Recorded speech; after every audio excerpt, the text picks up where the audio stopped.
선교사님이 지금 브라질 가 계시잖아요. 그래서 박지영 선교사님이 이제 우리 유 선교사님이 틀을 닦아놓은 거기 가서 협력 사역을 지금 하고 있어요. 그래서 박지영 선교사님하고 그 전에 2007년도인가 8년도에 제가 서북교회 목회할 때 한 번 오셨다고 해요. 근데 제가 한 번만 봐가지고 몰랐어요. 또 오늘 말씀을 하시니까 그때 오셨구나. 이제 그때 또 우리 서북교회 한참 부흥할 때 그때 오신 거 보시고 또 이제 제가 개척했다고 하니까 참 특별하다고 그렇게 또 말씀하시는데, 이번에 오신 목적을 이야기를 안 하셨어요. 그래서 하나님이 인도하시는 대로 그렇게 하시는데, 제가 대신 말씀을 드리면 거기 이제 교회가 세워져 있고 교회에서 신학생들을 훈련시키는 신학교를 해왔어요. 근데 이제 교회하고 신학교를 같이 하니까 이제 그 공간이 신학교가 이렇게 쓸 수 있는 공간이 제한되어 있잖아요. 그래서 그 옆에 땅을 이제 지금 현재 마련을 했답니다. 신학교를 지으려고 땅을 마련해 놨는데, 땅을 마련한 것만 해도 대단하죠. 땅을 이렇게 원주민들이 이렇게 마련한다 쉽지 않아요. 근데 땅은 이제 마련해 놓으셨고 거기에다가 신학교를 지을 계획을 가지고 있어요. 근데 제가 작년인가 재작년에 박지영 선교사님 연락받았을 때는 한 3억 5천 정도라고 그렇게 했는데, 지금 거기도 물가가 많이 올라가지고 지금은 거의 7억 5천 정도 든다고 합니다. 그래서 우리 지금 예배 드리는 분이시나 영상을 통해서 예배 드리는 분들 중에 혹시 하나님이 감동해 주시는 바가 있으면 헌신하겠다고 하시면 제가 이렇게 연결을 해 드리도록 그렇게 하겠습니다. 그래서 저희 교회도 상가에서 지금 개척 교회를 하고 있으니까 마음은 굴뚝 같은데 실제로는 동참을 지금 못하고 있습니다만, 또 혹시 하나님이 저희들에게 재정적인 여력을 허락해 주시면 그곳에 많은 원주민들 복음 전하는 그 신학교가 참 중요해요. 신학교가 세워지면 조금 전에도 말씀하신 것처럼 한 불이 나가가지고 지금 1년도 안 됐는데 60명이 전도되어서 보인다고 하지 않습니까? 그러니까 신학교에서 훈련시켜서 이렇게 가면 앞으로 수백 명, 수천 명의 그런 교회들이 세워질 수 있습니다. 그래서 여러분들이 기도하시고 동참하기를 원하면은 여러분들이 그 명목으로 브라질 신학교 건축 그렇게 해서 헌금 주시면 추후에라도 제가 전달해 드리도록 그렇게 하겠습니다. 자, 하나님 말씀 보시겠습니다. 하나님 말씀 룻기 1장 6절부터 10절의 말씀입니다. 구약 성경 402페이지에 있는 룻기 1장 6절부터 10절 말씀을 교도하도록 하겠습니다. 6절 먼저 읽어드리죠. 그 여인이 모압 지방에서 여호와께서 자기 백성을 돌보시사 그들에게 양식을 주셨다 함을 듣고 이에 두 며느리와 함께 일어나 모압 지방에서 돌아오려 하여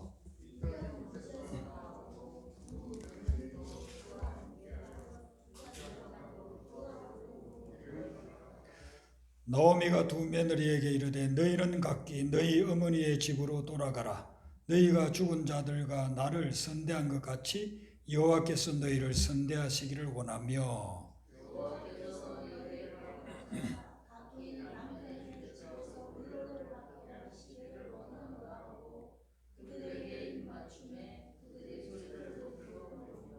같이 읽습니다.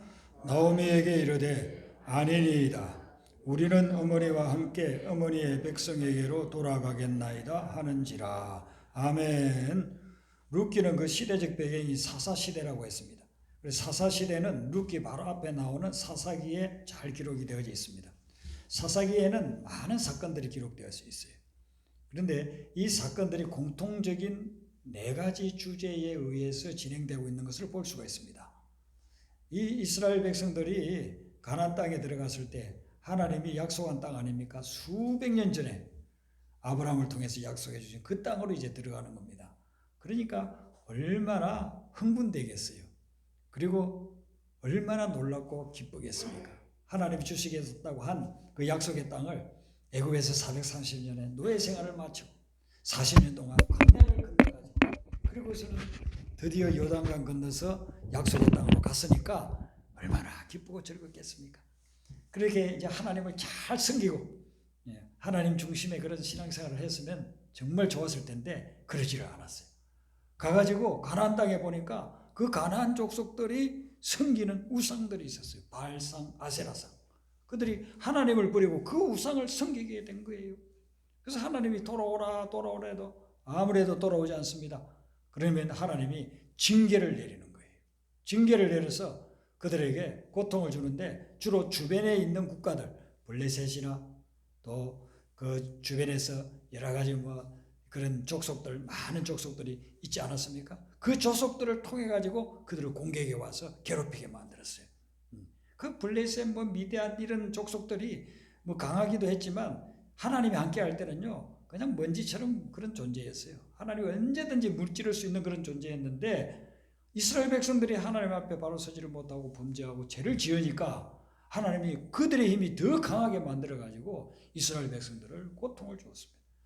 침공에 들어와서 그들을 노예로 삼고 그리고 1년 내내 농사 지은 거 있으면 다 빼앗아가고 가축들 키워놓은 거 있으면 살찐 것들 다 빼앗아가 버려요. 그리고서는 노예로 자기들을 갖다 부리니까 얼마나 고통스럽겠습니까? 그래서 이제 몇 년 지나면 하나님 너무너무 고통스럽습니다. 저희를 이 고통에서 구해주세요. 잘못했습니다. 용서해주세요. 그렇게 회개기도 하니까 하나님이 그 다음에 사사를 보내가지고 싸워서 이기게 하고 해방시켜주는 이 네 가지가 범죄하고 하나님이 징계하고 회개하면 그러면 하나님이 다시 구해내 주시는 이게 계속 반복이 돼요. 그게 사사기 전체 주제가 이 네 가지에 다 들어있는 것입니다. 어떻게 보면은 처음에 사사기를 읽을 때는 이스라엘 백성들이 이렇게도 무시한가? 이렇게도 어리석은가? 자기 조상들이 지금 당했잖아요. 예? 잘못하다가 하나님 섬기지 않고 우상 섬기다가 엄청난 고난을 당했으면 다시는 그런 짓을 안 해야 될 텐데 다시 또 돌아가고 다시 바알을 섬기고 몰렉을 섬기고 우상을 숭배하고 그렇게 하나님을 거역한단 말이죠. 그런데 이 사사기 전체가 300 몇십 년에 일어난 거고 그리고 이스라엘 그 가나안 땅에서 여러 군데서 일어난 사건이기 때문에 사실상 사사기를 읽을 때 그 한 가지 사건 온니엘이 구원한 사건, 기드온이 구원한 사건, 드보라가 구원한 사건 이런 것들은 몇십 년 만에 일어나는 사건이라고 볼 수가 있어요. 우리도 그러잖아요. 50년 전에 80년 전에 우리가 6.25 사변을 당했고 그리고 일제의 압박을 당했잖아요. 근데 그분들 중에 대부분은 돌아가시고 후세대에 태어난 사람들은 일제의 압박이 얼마나 고통스러운지 다 잊어먹었어요. 근데 역사상 이렇게 역사적으로 배웠지 실제로 경험을 안 했으니까 다 잊어먹었어요. 6.25 사변에 얼마나 많은 사람들이 죽었습니까? 수백만 명이 죽지 않았습니까? 엄청난 고통을 당했음에도 불구하고 지금 그 세대들은 이제 거의 대부분이 돌아가시고 남아 계신 분들이 연세 많으시고 후세대에 태어난 분들이 벌써 60, 70세 이렇게 됐으니 젊은 세대들이 그 전쟁에 대해서 알겠느냐? 모른단 말이죠. 그러니까 또 죄짓게 된다 이거예요. 예. 우리가 죄를 지으면 하나님이 전쟁을 통해서 우리를 징벌하시는데 그걸 실감하고 깨달아야 다시 죄를 안 지을 텐데 지나간 옛날 이야기니까 그리고 잊어먹고서 또 죄를 짓고 그렇게 한다는 거죠. 오늘 이 룻기에 나오는 나오미의 가족들도 마찬가지인 것입니다. 거기 베들레헴에 있었던 사람들이 하나님 앞에 범죄하고 우상을 섬겼기 때문에 그곳에 흉년이 들어서 도저히 살 수가 없어서 양식이 있는 곳을 수소문하다가 모압 땅, 이방인들의 땅으로 왔잖아요. 거기에서 10년 동안 살면서 남편도 죽고 아들도 둘 다 죽었어요. 그게 지금 나오미의 현실이에요. 그런데 나오미가 어느 날 어떤 소문을 들었는데 자기 고향 땅 베들레헴에 이제는 흉년이 끝나고 풍년이 들었다는 거예요. 양식이 풍부하다는 거예요. 그 소리를 듣게 된 거예요. 오늘 6절 말씀에 보면은 여호와께서 자기 백성을 돌보시사 이 말은 뭐냐면은 이제 흉년이 끝나고 풍년을 주셨다는 거예요. 그들에게 양식을 주셨다. 이게 세 번역에는 풍년이 들게 하셨다라는 거예요. 이 소식을 듣는 순간 나오미에게는 그의 인생에 놀라운 변화가 일어나요. 이 소식을 들은 그날하고 그 전하고는 이제는 전환점, 터닝 포인트가 형성이 된 것입니다. 이 소식은 나오미에게 복음이었습니다. 이런 복음이 무엇입니까? 복음은 굿뉴스, 기쁜 소식, 복된 소식이지 않습니까? 좋은 소식이지 않습니까? 이 좋은 소식, 나오미에게 이보다 더 좋은 소식이 어디 있겠어요? 자기 고향에 이제 흉년이 끝나고 풍년이 들었다. 그리고 양식이 풍부하다. 이 말을 들었을 때 나오미는 이제 내가 고향에 돌아가야 되겠구나. 기쁜 소식을 들었습니다. 여러분에게 복음은 뭡니까? 여러분, 우리에게 복음이라고 하면은요, 가난하게, 정말 찌들어지게 가난하게 살다가 하나님 축복해 주셔서 물질이 생겼다. 그 좋은 소식이죠. 네. 학생이 열심히 공부해가지고 좋은 대학에, 원하는 대학에 들어갔다. 그 좋은 소식. 합격. 직장을 구하다가 직장이 정말 내가 다니고 싶은 그런 직장에 취직이 됐단 말이죠. 그 좋은 소식입니다. 몸이 육신이 연약해서 막 질병 걸려서 고생하다가 치유함을 받았어. 온 사람에게, 만나는 사람에게 다 이야기하고 싶잖아요. 저도 폐병으로 인해서 막 각혈까지 했거든요. 그런데 기도원에 가가지고 사흘 동안 금식하면서 회개하면서 기도했더니 하나님이 치유해 주셔서 나중에 의사도 놀래요. 가보니까 어떻게 이 단기간에 이렇게 병이 나와서 왔느냐. 그러니까 그냥 그것처럼 지금까지도 간증해요. 어디 다른 데 집회가고 하면은 처음 만나는 분들이 다 간증해요. 하나님이 나를 치유해 주셔서 지금까지 30몇 년이 지났는데도 재발하지 아니하고 건강한 폐를 하나님이 주셨다. 그래, 여러분, 우리가 이런 게 복음이잖아요. 기쁜 소식, 즐거운 소식.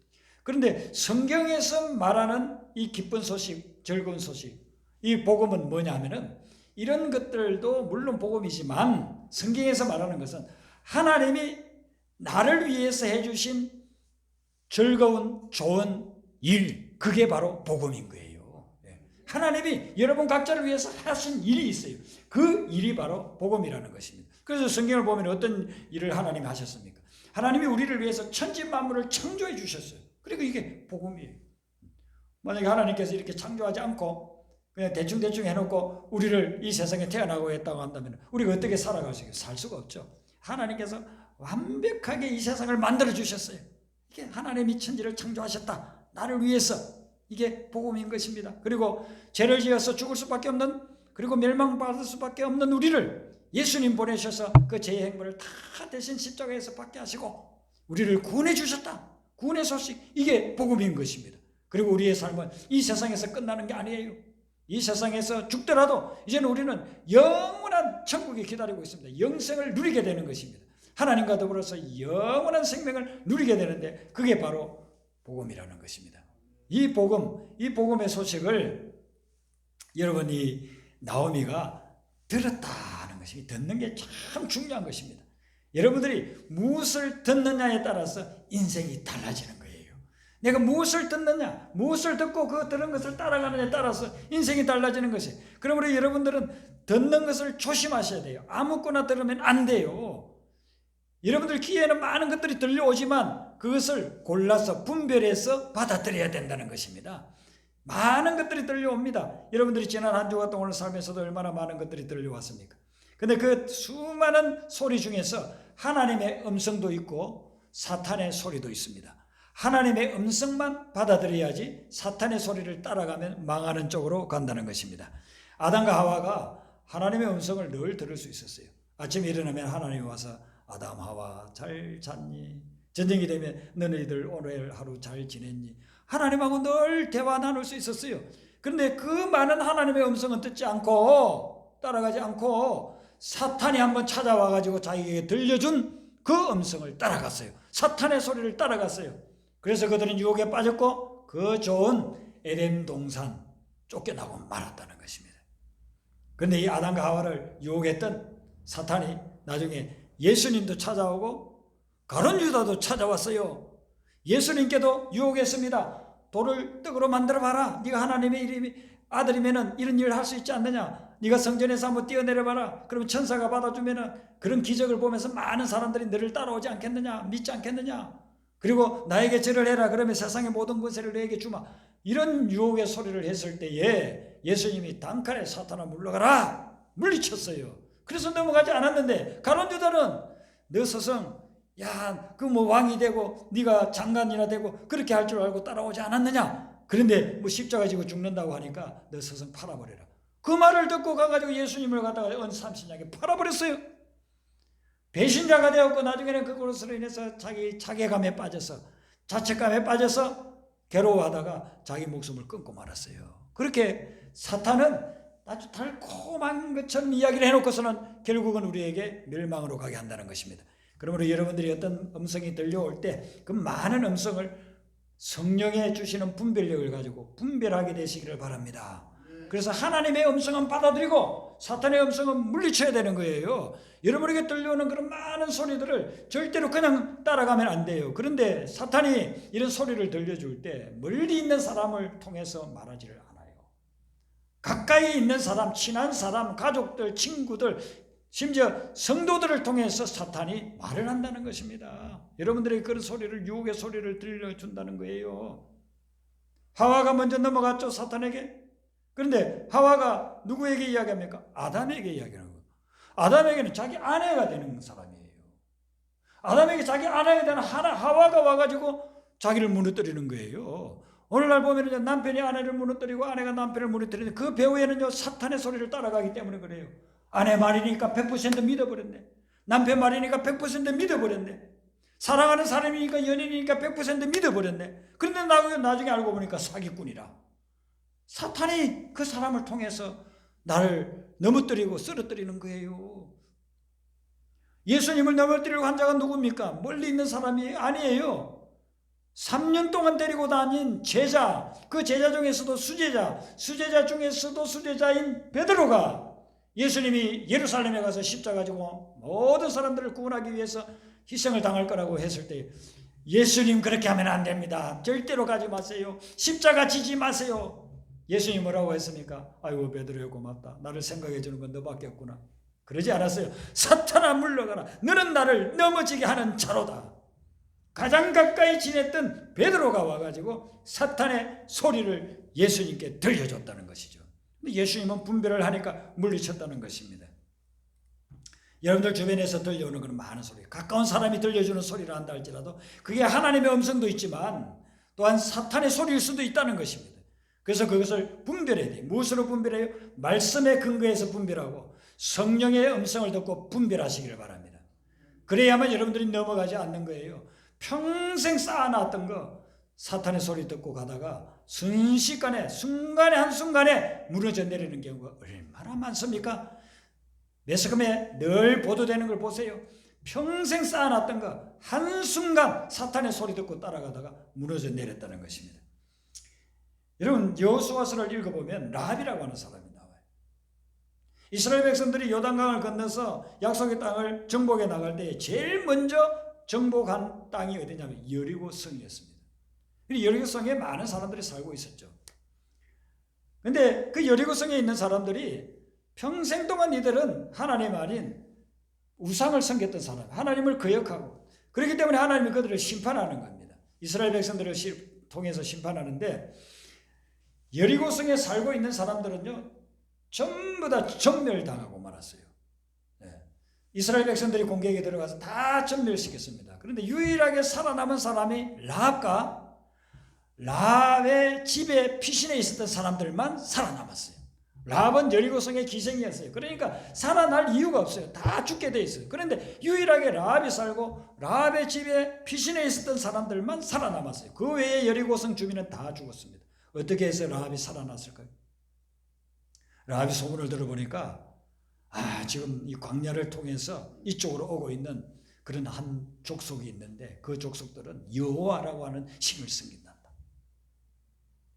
그들이 애굽에서 풍요로운 애굽 땅에서 430년 동안 노예 생활을 했는데 모세라고 하는 자를 그 여호와라고 하는 신이 보내가지고 그들을 해방시켰다.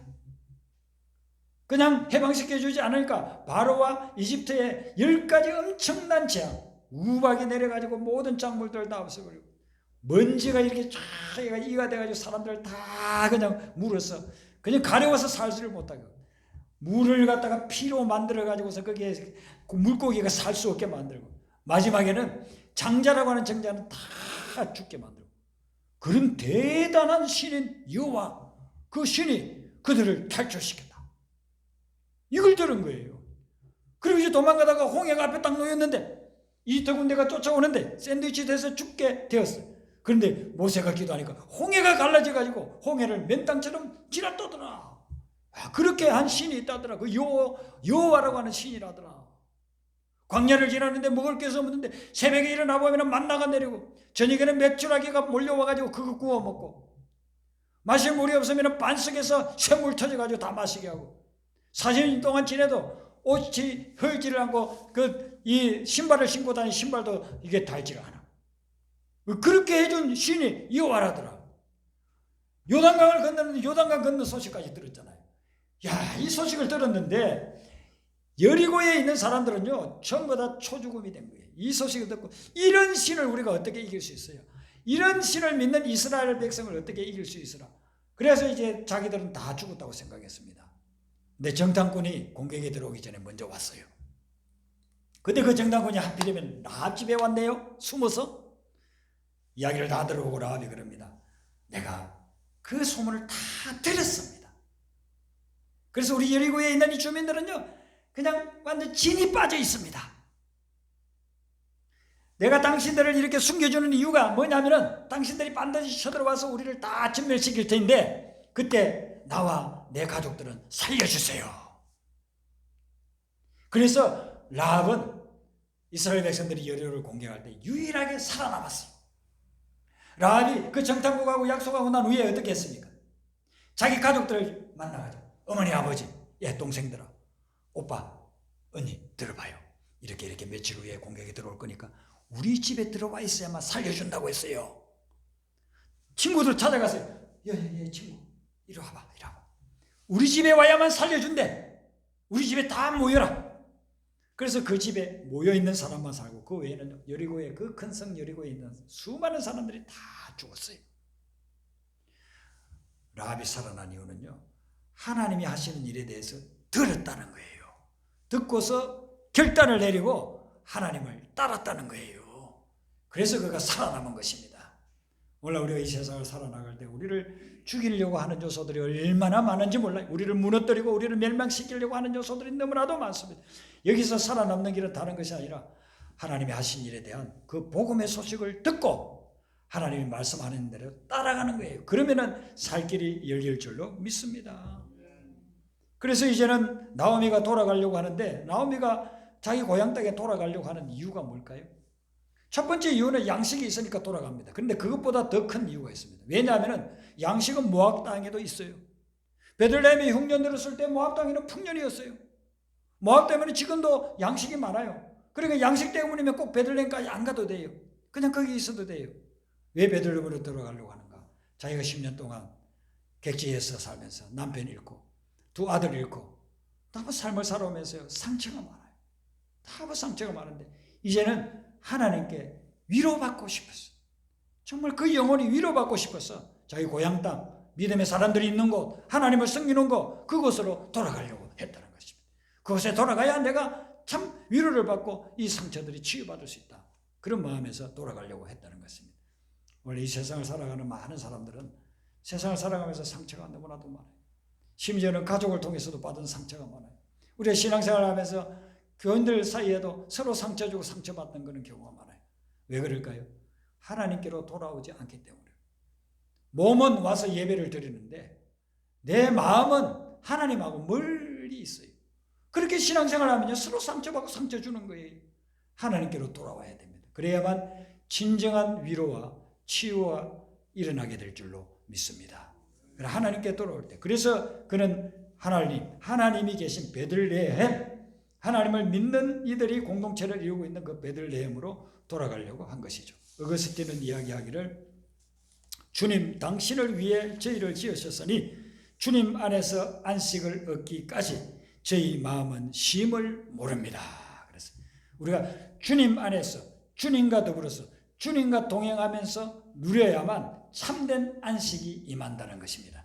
그러지 않을 때에는 참된 안식이 없어요. 사람에게서 위로받으려고 하고 세상에서 위로받으려고 했는데 없어요. 오히려 나를 더 실망시키는 거예요. 오늘 우리가 불렀던 그 복음성가 있지 않습니까? 그 복음성가에 2절에 보면은 이런 가사가 있어요. 많은 사람 찾아와서 나의 친구가 되어도 병든 몸과 상한 마음 위로받지 못했다오. 예수여 이 죄인을 불쌍히 여겨 주소서. 의지할 것 없는 이 몸 위로받기 원합니다. 이를 작사 작곡한 분은 안철호라는 분인데 이 찬양을 처음에 불렀던 분이 있어요. 그분이 전용대 씨입니다. 근데 이 전용대 씨는 태어났을 때 다리가 불편했습니다. 근데 노래 실력이 아주 좋았습니다. 그래서 신인 가수 선발하는 데서 우승을 하기도 하고 그렇게 했습니다. 그런데 이 몸이 불편하다 보니까 이렇게 뭐 TV나 이런 데서는 출연 기회를 주지를 않는 거예요. 그래서 밤 무대 가서 노래를 부르고 세상 노래죠, 세상 노래.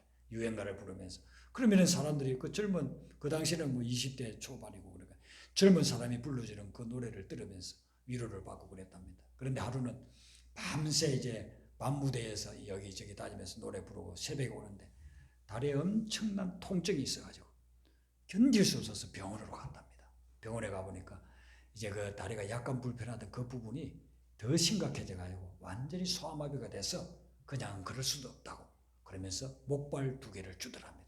당신은 이제 평생 목발 짚고 다녀야 된다고. 그 목발을 짚고 다니면서 찬양도 하고 뭐 어디 가서 식사도 하고 식당에 가서 식사를 하고 나면요 자기가 돈 내고 밥 먹었는데도 불구하고 사람이 무시하고 재수없다고 하면서 나오는 뒤에다가 소금을 뿌리고 옛날에는 그렇게 했잖아요. 요즘은 그렇게 했다는 인권 유린 해가지고 엄청나게 감옥에 들어가지만 옛날엔 다 그랬어요. 그러고서는 어떤 때는 밤무대에서 목발 짚고서 노래 부르는데요. 재수없다고 하면서 노래 부르고 있는 사람을 끄집어 내려가지고 그렇게 수모를 당하게끔 그렇게 만들었다는 거예요.